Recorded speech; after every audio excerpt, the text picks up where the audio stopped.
एक और बड़ी खबर है, आज ब्रिक्स विदेश मंत्रियों की बैठक का दूसरा दिन है। ईरानी विदेश मंत्री के साथ द्विपक्षीय वार्ता होगी। विदेश मंत्री एस जयशंकर करेंगे द्विपक्षीय वार्ता।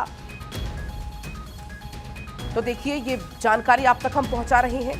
ब्रिक्स के मुख्य सदस्य एक बार आप जल्दी से जान लीजिए, जिसमें भारत, रूस, चीन, ब्राजील, दक्षिण अफ्रीका, मिस्र, इथोपिया, ईरान, संयुक्त अरब अमीरात शामिल है। इंडोनेशिया, सऊदी अरब का नाम भी इसमें है। आपने देखा, ये तस्वीरें आपको हम कल की दिखा रहे हैं। कल भी पूरे दिन कुछ ऐसी ही तस्वीरें लगातार देखने को मिलती रही थी। अब आज भी तस्वीरें बेहद खास रहेंगी। आज भी मुलाकातों का दौर देखने को मिलने वाला है। ईरान के विदेश मंत्री के साथ ब्रिक्स में आज द्विपक्षीय वार्ता करने वाले हैं विदेश मंत्री डॉक्टर एस जयशंकर। कल जब प्रधानमंत्री से मुलाकात हुई थी सभी की, उस दौरान की तस्वीरें हैं। ब्रिक्स फैमिली की जो फोटो यहां पर हुई वो भी आपको हम दिखा रहे हैं। तो ये तस्वीरें बेहद खास कल रही। अब आज दूसरा दिन है, तो ऐसे में आज दूसरे दिन की अगर हम बात करते हैं तो पश्चिम एशिया में बढ़ते हुए तनाव और वैश्विक भू राजनीतिक परिवर्तन के बीच इस आयोजन को बहुत खास माना जा रहा है। पहले इस बैठक की आप जल्दी से मुख्य बातें जान लीजिए। क्षेत्रीय सुरक्षा, दोनों नेताओं ने खाड़ी के क्षेत्र में मौजूद तनाव और सुरक्षा चुनौतियों पर चर्चा भी इस दौरान की है। अक्षय जुड़ गए हमारे साथ ज्यादा जानकारी लेकर। अक्षय, आज दूसरा दिन है और आज भी बैठकों का दौर चलने वाला है। खुद चूंकि एस जयशंकर इस बैठक की अध्यक्षता करेंगे। देखिए, कल से बैठक शुरू हुई है और ब्रिक्स देशों के विदेश मंत्रियों की बैठक कई मायनों में महत्वपूर्ण है। आज के वैश्विक हालात की चुनौतियों को लेकर के किस तरह से आगे बढ़ा जा सकता है, किस तरह से ऊर्जा संकट से निपटा जा सकता है, किस तरह से विदेश नीति के जरिए तमाम देश एक दूसरे का सहयोग कर सकते हैं और कोऑर्डिनेशन, समन्वय बनाना आज के दौर में बहुत जरूरी है। खास बात यह है कि विकासशील देशों की ये जो बैठक है कई मायनों में महत्वपूर्ण है। भारत चौथी बार इसका आयोजन कर रहा है। एस जयशंकर ने कल द्विपक्षीय वार्ता भी की थी और आज भी बैठक 9 बजे से शुरू हो चुकी है। जो पहली बैठक आयोजित की गई है वो ईरान और भारत के बीच में निशुभ से अघारची और एस जयशंकर एक दूसरे के साथ तमाम मुद्दों को लेकर के चर्चा करेंगे।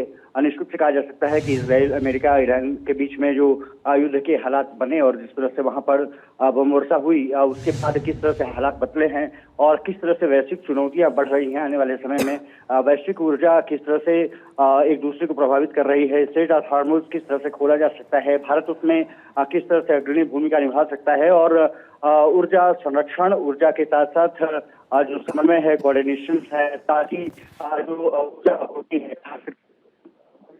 है वो समुचित रूप से देशों को भी है, भारत भी उसका भागीदार बने, उस पर निश्चित रूप से ये आज की बैठक महत्वपूर्ण भूमिका निभाएगी। कल प्रधानमंत्री नरेंद्र मोदी ने भी तमाम जो विदेश मंत्री हैं उनसे चर्चा की थी, चाहे यूएई की बात हो, इंडोनेशिया की बात हो, ईरान की बात हो, चीन की बात हो, तमाम लोगों से चर्चा हुई है और माना जा रहा है कि आज की बैठक इस बात को और विस्तार देगी। आज 1-to-1 इंटरेक्शन तमाम विदेश मंत्रियों के साथ होनी है, वो महत्वपूर्ण भूमिका निभाएगी कि किस तरह से जो आज के आर्थिक हालात है उसको सुधारा जा सकता है, वैश्विक चुनौतियां जो रही हैं उसको किस तरह से निपटा जाता है और एक दूसरे का कोऑर्डिनेशन करके कैसे अपने संबंधों को विस्तार दिया जा सकता है, वो बहुत महत्वपूर्ण रहेगा। तो अब बैठक क्योंकि दूसरे दिन की शुरू हो चुकी है, जो पहली बैठक एस जयशंकर और अगाची के बीच में चल रही है, भारत मंडपम निश्चित रूप से इसका गवाह बन रहा है। मुझे लगता है कि बैठक जब आज समापन होगा तो कहीं ना कहीं अमृत निकलता हुआ दिखेगा। हालांकि आपने देखा होगा कि ब्रिक्स को लेकर के अमेरिकी राष्ट्रपति डोनाल्ड ट्रंप ने जिस तरह से रुख अख्तियार किया था, जिस तरह से उन्होंने कटाक्ष किया था, उसके एवज में ये जो बैठक है कई मुद्दों को सुलझाने में मददगार होगी, ऐसी उम्मीद जताई जा रही है।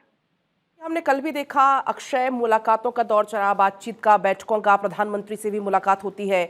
एक जो फैमिली फोटोग्राफ होता है जो यहाँ पर ब्रिक्स का, वो यहाँ पर लिया जाता है। अगर हम आज की बात करते हैं तो आज क्या कुछ और खास हो सकता है, क्योंकि मिडिल ईस्ट के हालात अभी किसी से छिपे हुए नहीं हैं। दूसरी तरफ प्रधानमंत्री की भी आज रवानगी हो गई है। अगर हम बात करें ब्रिक्स के जो आज जो बैठकों का दौर रहेगा द्विपक्षीय वार्ताओं का, तो वो और कितना खास होने वाला है?